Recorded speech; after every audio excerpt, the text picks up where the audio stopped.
Hey, welcome everybody to the Utah Real Estate Market channel. I'm Chris Kemp. I'm here today to talk about the final walkthrough checklist. So you get a call from your builder, he gives you a call and says everything's ready, come on over, let's sign the papers, get you in your new home as fast as possible. Stop. Don't do anything. Don't sign anything until you get a chance to walk through that house and check it out thoroughly. It doesn't matter whether you're buying a pre-owned home or a new home, you need to walk through that house and make sure everything is up to par and what you're paying for. A lot of people think just because it's a brand new home, my builder would never do anything wrong. Everything's going to be perfect in the house. That is not always the case, trust me. So on today's video, we're going to walk through the final walkthrough checklist, and I'm going to give you 20 items that you need to check out. And if you stick with me to the end, I promise I'll give you the most important advice I can give you, and that would be stick around to the end and I'll share that with you. Welcome everybody to my channel. Like I said, my name is Chris Kemp. I've been in Utah for over 35 years, lived in lots of different places around Utah, know the state and the area very well. I bought and sold over 1,000 homes, many of those for myself, fix and flips and other things like that. So I want to share with you the extensive knowledge that I've gained over the years so that you don't make any mistakes. If you don't do a final walkthrough on your home, it can cost you thousands and thousands of dollars. I've actually seen this personally happen. So today, come with me and we're going to share some of my best tips and tricks and advice so that you don't get burned on your new home purchase. So appreciate you coming along with me today. But before we go any further, do me a favor, hit the like and subscribe button down below. It really helps with the algorithm get this information out to as many people as possible. I like to share my knowledge with as many people as possible, and I'm going to make lots more videos about all different aspects of the home buying purchase, what to watch out for, financing, all kinds of different things. Got lots of video tours on the channel, so I appreciate if you come along with the ride for me on that. So with that said, let's get started on this brand new construction home tour by one of my clients. We're going to do the final walkthrough checklist on this home so that you can know what to look for. So the first item on the checklist is check the appliances. Come into the kitchen, check the appliances, make sure they all have power. Take the dishwasher, run a cycle through the dishwasher. After it runs a cycle, check on the floor, make sure there's no leaks. Grab a cup of water, put it in the microwave. Believe it or not, just because it's brand new doesn't mean it's going to work. So run it through a cycle, see if it heats up. If it heats up, you're good to go. Come over to the stove, make sure all the burners turn on quickly, function properly. Looking good. Also, come to the oven. Heat the oven up. Make sure the oven heats up quickly and in the right manner that you want it to.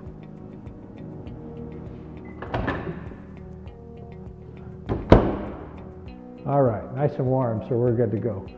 Also, come over to the kitchen sink. Turn the water on. Make sure you got hot water. Also, make sure the hot water handle is in the correct position. So cold is cold and hot is hot. A lot of times these lines will get crossed when they're hooking them up, and nobody wants cold water when they're expecting hot water. So that's the number one item on our list for today, is check the appliances, make sure they're all working.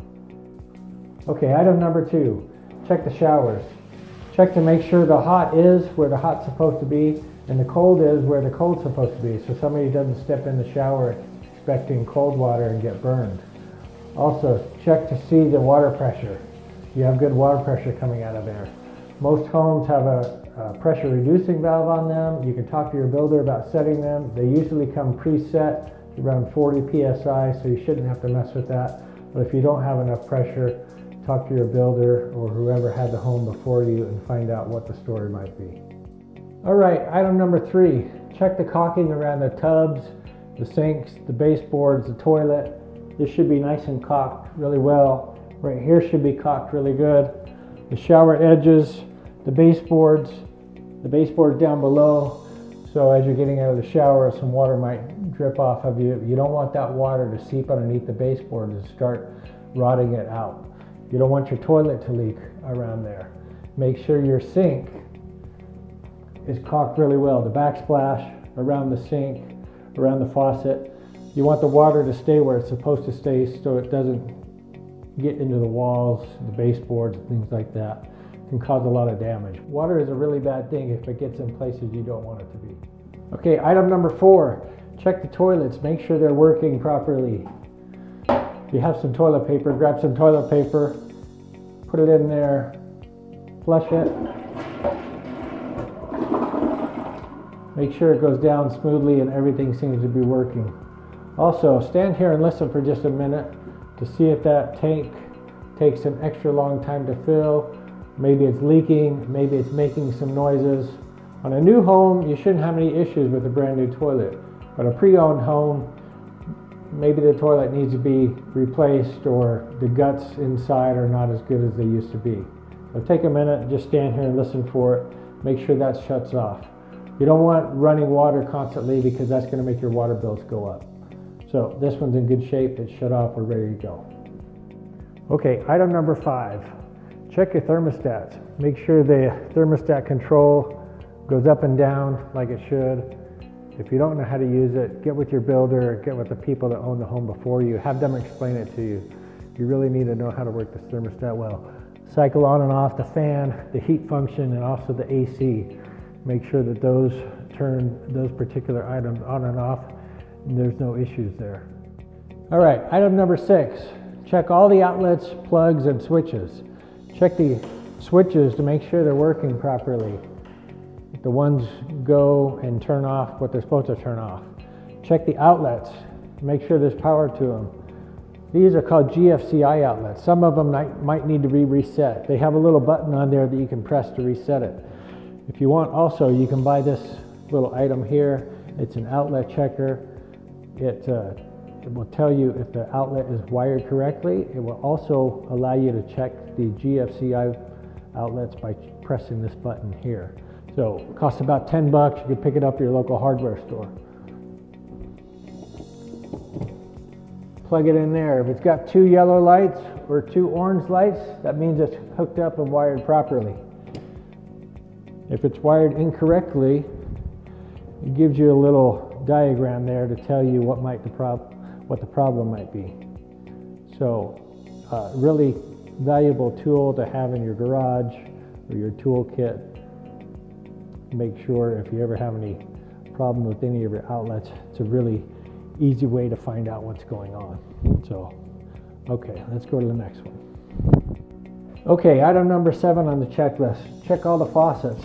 Make sure they're working properly. Make sure the hot is on the hot side, the cold is on the cold side. Remember that sometimes those lines can get reversed. Make sure the stopper is working correctly. Also, very important, look underneath the sink. So with the water running, you want to take your hand and run your hand underneath these pipes and these joints. Make sure nothing feels wet. Look for stains underneath that might be here. Feel around all these fittings. Make sure nothing's leaking. The drain line looks good. No stains in there. Okay, item number 9. Make sure all your windows are operating properly. Check the locks to make sure the locks latch and are secure. Make sure you have window screens. Make sure they operate smoothly up and down. Sometimes on these double hung windows, you'll get a track that will be out of place in the side here. It's really not that difficult to fix, but it often happens during the construction process. Just take a look at the window tracks on the side. Make sure these all lock nice and tight so they're secure and they all go up and down smoothly, and then you're good to go. Item number 9, check all your doors, cabinets, your drawers. Make sure they close properly. Make sure they're lined up. The reveal around the cabinets is the same. Make sure the handles look nice and straight. Make sure the handles are on nice and tight. brand new cabinets, everything should work nice and smoothly and perfectly. Take a look in there, make sure all the garbage has been cleaned out, all the dust, things like that. And you should be good to go. What I mean by the reveal is make sure this gap between the doors is the same and uniform all the way up and down. Make sure the bottom lines up. If it doesn't, there's an adjustment right inside here that you can turn with a screwdriver to make some fine-tune adjustments to make sure that reveal lines up and it's nice and straight. Item number 10, make sure your doors open and close smoothly. Make sure the knob latches. Make sure the deadbolt goes in and out smooth and doesn't bind up. If you're trying to lock the door from the outside with your key and you've got any type of binding like that, it's going to make it really hard. Sometimes your key will break off. Check around the edges here and on the bottom here to make sure you don't see any light coming through or feel any air getting through. Really important. Make sure you have a tight seal on all your exterior windows and doors. Item number 11, make sure they leave some touch-up paint that the house was painted with. It'll have the information on the top of where it was purchased and what the formula is in case you need to buy more. Usually they leave these in the kitchen pantry or down in the basement if you have one. But make sure you have some touch-up paint so when you get the nicks and scratches that we all do in our homes that you can go back and touch that up and it won't look too funny if you're using the wrong paint. Okay, item number 12, your gutters and downspout extensions. Make sure nothing's leaking water out of them. Make sure they have the proper downspout extensions on there to get the water away from the home as far as possible so you don't have any foundation settling or issues. Walk along and take a look at those. Make sure you don't have any leaking going on. Preferably do this after you've got some water on the roof or some rain. We've got some snow up there and you can hear it melting. So these gutters look like they're in good shape. All right, item number 13, basement concrete in general around the home. So concrete does two things, guaranteed to always do two things. It gets hard and it cracks. So in this basement, you can see here that we've got some really nice control joints that they put in. So they put control joints in to control the cracking so it cracks where you want it to go instead of just cracking all over the place. So this is a sign of actually a really good builder. They'll come in and put control joints in your basement. You know that they spent a little extra money to make sure those cracks stay where they want them to stay. They usually will go off corners, things like that. But when should you worry about cracks in a basement? So the rule of thumb is if you take 2 quarters and you put them together, and if you can fit those 2 quarters in a crack and it's pretty loose in that crack, then you probably ought to fill that or at least ask somebody about it. If it's a brand new home, you want to check with your builder, make sure that's not signs of settling going on. So the other issue is you can turn them sideways. If you've got cracking that goes apart and is lifting, that's when you know you've got a settling issue. So you need to check with your builder, with your previous homeowner, and find out if they had any settling issues going on with that house. Basement cracks can be a sign of something bad happening, so you want to make sure you're looking out for the right things when it comes to basement concrete and the crack. Okay, item number 14, check the roof for any missing shingles or anything that seems out of the normal. If you can, get a drone, borrow one from a friend if you don't have one, fly a drone up there if it's not safe to get on it because it has some snow or ice or things like that in the wintertime. But make sure that you check the roof out. Make sure the roof vents are all there. You've got no big gaping holes. Make sure the seals are around all of the pipes and everything looks good. In spring or summertime, get up there with a ladder yourself. Walk around if you can. Make sure it's not too steep and you're not gonna hurt yourself. But you need to get out and check the roof out. Get outside, check the roof out, and make sure everything looks good up there. Okay, item number 15. Walk around the outside of the foundation of the home and check for cracks. You want to make sure you don't see any big cracks where water or bugs or things like that is going to get in. But more importantly, you want to make sure that there's no cracks that would indicate any signs of settling on a foundation. Foundation settling issues are super expensive. I had a friend once who bought a home that he didn't check out thoroughly enough, and just to correct the foundation settling problems, he spent $125,000. And that didn't even guarantee that the problem was fixed. So make sure you walk around the foundation and check, make sure there's no big cracks. Okay, number 16, you want to make sure your bath fans are ventilating properly. Turn them on, listen to it. If you're not sure it's working, you can grab a piece of paper or tissue and hold it up there. It should suck it up. If you're grabbing a regular piece of paper, you got to make sure you get close enough to it. But it should vent properly to make sure you're getting all the humidity and things like that out of the shower after you take a shower. So make sure all your bath fans and your vents are working properly. Okay, also make sure your range vent is working properly. That one sounds good. If you're anything like me and you accidentally burn something, you want to make sure you can get rid of those smells as soon as possible, especially before your wife finds out. Okay, number 17, walk around the carpet all over. Make sure you don't feel any weird bumps or anything like that. Sometimes they'll be sweeping up dirt and they'll accidentally leave a pile and they'll put the pad and the carpet over it. Then you can feel it. It's one of my pet peeves. It drives me crazy. I once had a client, we closed on a brand new home, and there was a bump in the corner of their primary bedroom. They couldn't figure out what it was, and they just decided to live with it for a while. But after a few months, they couldn't take it anymore, so they called me. We pulled the carpet up on the corner, and it was a tool left behind by the carpet layers. They put it down and covered it up, and it happens easily. So walk around all the carpet, make sure everything feels good, nice and level. There's no squeaks in the floor. Everything sounds really good and you're happy with it.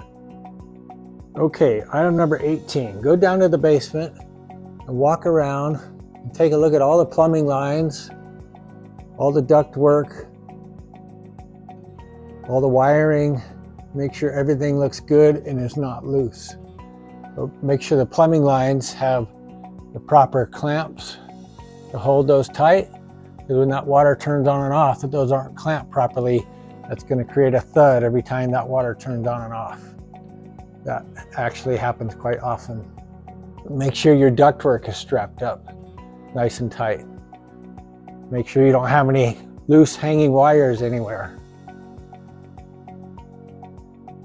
That strap is a little bit loose there, so I would ask them to tighten that up. Same with that one there.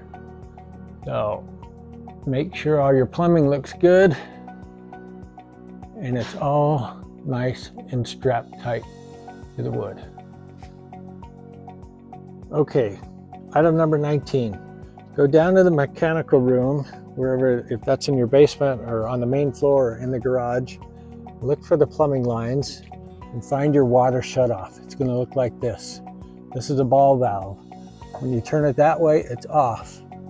If it's perpendicular, it's off. If it's parallel, it's on.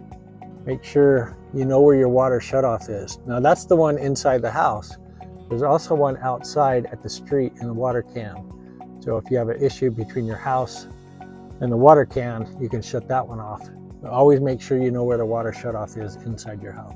Okay, item number 20 is the gas shutoff. Go outside, find your gas meter, and make sure you know where the gas shutoff is. It's right here. If these two holes are lined up so they can put a lock on it, that means it's off. You can grab some pliers. They actually sell a special gas tool. A lot of people will grab one of those and they'll clamp it to their meter with some zip ties or things like that, just in case of an earthquake or something. They have the tool that can come out and they can shut the gas off right away. But make sure you know where your gas shutoff is. Okay, item number 21. We're almost done. Hang with me just a little bit longer. Make sure your water heater temperature is set correctly. If it's too hot, you're going to burn somebody. Too cold, you're not going to like to take a shower in that. If you put it on hot, you should be good. Anywhere up here, very hot, C or B, is not so good. But be careful, make sure your water heater temperature is set right. will also cost you a lot more money if you have it too high. A good rule of thumb is have it between 120 and 130 degrees. If you set it, then you can get a thermometer, run it under the tap water, and you can figure out where it's at. Okay, so congratulations if you made it with me this far. Really appreciate you sticking around. Hopefully you've learned something about home inspections and final walkthrough lists that will help you and save you some money and aggravation before you close on your next home. I really appreciate you sticking around with me, and I'm going to give you my #1 tip in just a second. So if you're getting any value out of these videos, again, do me a favor, hit the like and subscribe button down below. I really appreciate it. Helps with the algorithm to get this information out to as many people as possible, so we can keep people in the real estate market informed as much as possible, so they don't make any mistakes that's going to cost them a bunch of money. So my #1 tip, if I had to give you, if you're buying a pre-owned home or a new construction home, if you can at all afford it, hire a home inspector. That's my #1 tip for the day. So home inspectors have an exhaustive list. Many times it'll be 40, 50, 60 pages on their computer program that they go through, and they will check all of these things out for you. They'll print you out the detailed list that you can give to the seller. So you can say, okay, these are the items that I want fixed. There's some other items I'm not so concerned about, but these are the items I really want fixed. And they were done by a professional home inspector. A lot of times sellers will take a lot more credence in what a professional home inspector says rather than what just a regular person buying a home without a home inspector, because those home inspectors are trained to look for certain things. So typically cost is going to be around $300 to $500 depending on where you live and how big your house is, how much work there is for him to do. But I highly recommend to all my clients that they get a professional home inspection. Even on a brand new home, you think everything's brand new, there shouldn't be any problems. Well, you'd be surprised. Oftentimes there's lots of things that the builders or the subcontractors have missed on that brand new house that need to be rectified. And if you close on that home before you get those things fixed, what's their incentive to fix them after the fact that they've got their money already? But once you've signed the papers and you've given them the money, you've just given away all your leverage. So make sure you, at bare minimum, go through this checklist, whatever home you're purchasing. And if you can all afford it, get a professional home inspection done before you ever close on a house and before you ever give anybody money.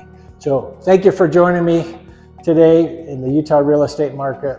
I really appreciate it. Hopefully this information is helpful for you, and it will prevent you from losing any money or sleep or aggravation over it. So until the next time, I appreciate you joining me. Have a great day.